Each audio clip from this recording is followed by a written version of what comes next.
নমস্কার সবাইকে। চলে এলাম নতুন আরো একটি ভিডিও নিয়ে। এটি ছিল আমার কালীপুজোর তৃতীয় দিনের একটি ভ্লগ।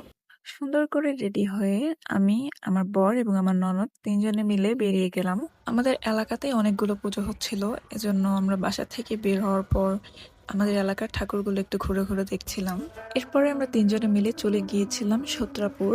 এর আগের দিন শাঁখারীবাজার, তাঁতীবাজার ঠাকুর দেখার পর আজকে পায়ে ভীষণ ব্যথা হচ্ছিল। তারপরেও আমরা এসেছি, কারণ বিয়ের পর প্রথম কালীপুজো।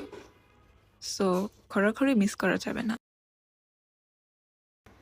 এই রাস্তার লাইটিংটা আমার কাছে এত ভালো লেগেছে যা বলার মতো না। ঢাকা শহরের অলিগলি আমার তেমন কিছুই চেনা নেই, তবে দুর্গাপুজো, কালীপুজোতে ঘুরে মোটামুটি একটু একটু চিনতে পেরেছি। আর এই রাস্তাটা আমার খুব ভালো করেই মনে আছে, কারণ দুর্গাপুজোতে নবমীর দিন ঘুরতে বেরিয়ে আমরা এখান থেকে প্রসাদ খেয়েছিলাম।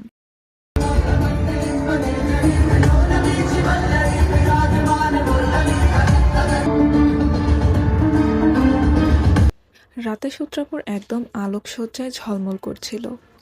কোথাও আলোর ঝলকানি, কোথাও আবার দেবীর অপূর্ব সাজ।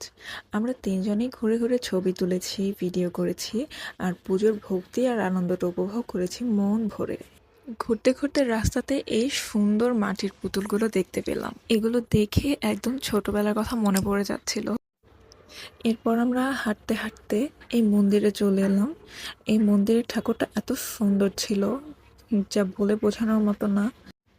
এর আগেও যখন দুর্গাপুজোতে এখানে এসেছিলাম, দুর্গা ঠাকুরটাও এখানে অনেক সুন্দর হয়েছিল।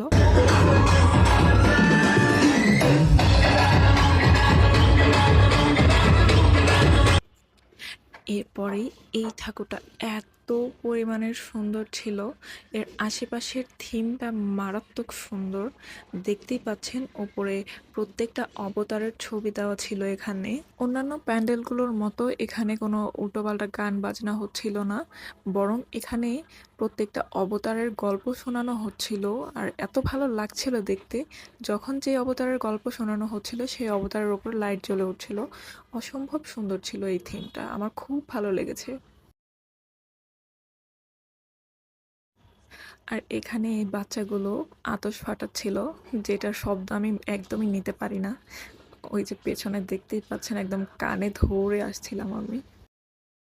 পুজোতে ঘুরতে বেরিয়েছি আর ফুচকা খাবো না, এটা তো হতেই পারে না। সামনে এই লোকটাকে দেখছিলাম ছোট ছোট ফুচকা বিক্রি করছিল, যেটা আমার ভীষণ পছন্দ। তাই তো আর লোভ সামলাতে না পেরে ৩ জনে মিলে একদম কোমর বেঁধে বসে গেলাম ফুচকা খেতে। ফুচকা খেতে খেতেই আজকে আপনাদের সাথে বিদায় নিচ্ছি। দেখা হবে নতুন আরেক